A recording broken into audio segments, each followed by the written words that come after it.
Have you read the article about the killings in Kansas? I think that's what I want to write about.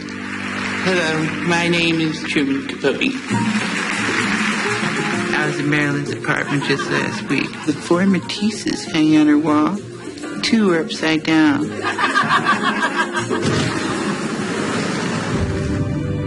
Kansas Bureau of Investigation, KBI. But we're not looking for any inside information. I don't care if you catch whoever did this. I care. Because since I was a child, folks have thought they had me pegged because of, the way I talk. And they're always wrong.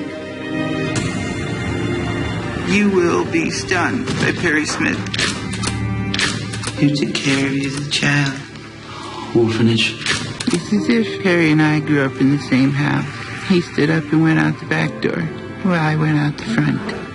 Guilty. What is the sentence? Death.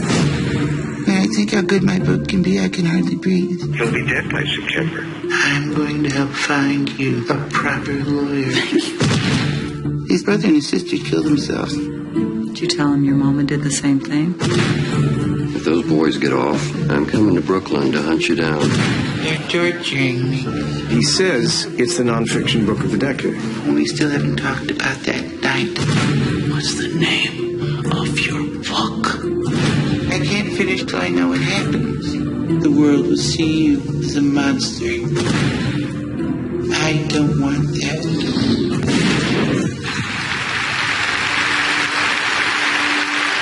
I've decided on a title for my book. In Cold Blood. Isn't that good? Capote is a 2005 film about Truman Capote's life, starring Philip Seymour Hoffman as Capote.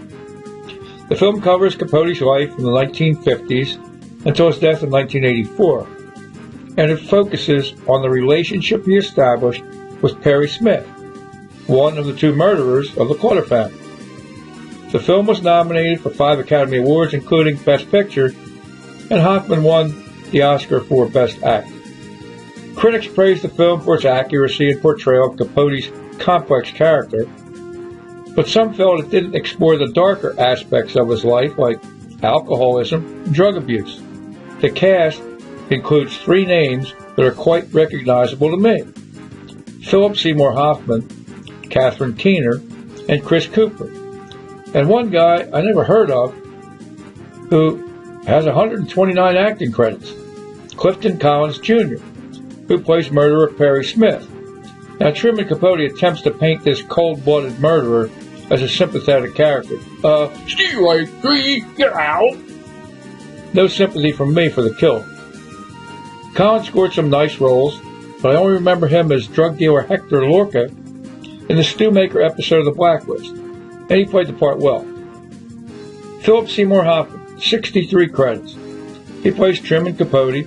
I first remember him as one of the students in 1992's Scent of a Woman, then playing pickup basketball with Ben Stiller in 2004's Along Came Polly, and finally in his last major role in 2014's crime fiction God's Pocket. But I gotta tell you, God's Pocket is based on Pete Dexter's novel God's Pocket, which is based on a true story involving an acquaintance of mine. And if it weren't for the fact that cell phones were not yet invented, I might possibly have been one of the victims in real life that night. I'll get into God's Pocket next time. Catherine Keener, 86 credits. She plays Capote's childhood playmate, research partner, and author of To Kill a Mockingbird, Harper Lee. I first remember Keener in 1999's Being John Malkovich, and then in 2005's 40-Year-Old Virgin. Chris Cooper, 78 credits. He plays KBI agent Alvin Dewitt. I remember him in A Time to Kill, 1996, 2003's Seabiscuit, and I did not see 2002's adaptation, but he won the Oscar for Best Supporting Actor. So, that's Capote, good movie, and it pretty much brings us to the end of our coverage of In Cold Blood. For me, In Cold Blood was the model for my true crime, Born to Be Wild. I still have my dog-eared copy that I bought about 40 years ago. Warner Books published Born to Be Wild almost 31 years ago, and it's still selling. Thanks for stopping in today. Until next time. See you. And that's a wrap.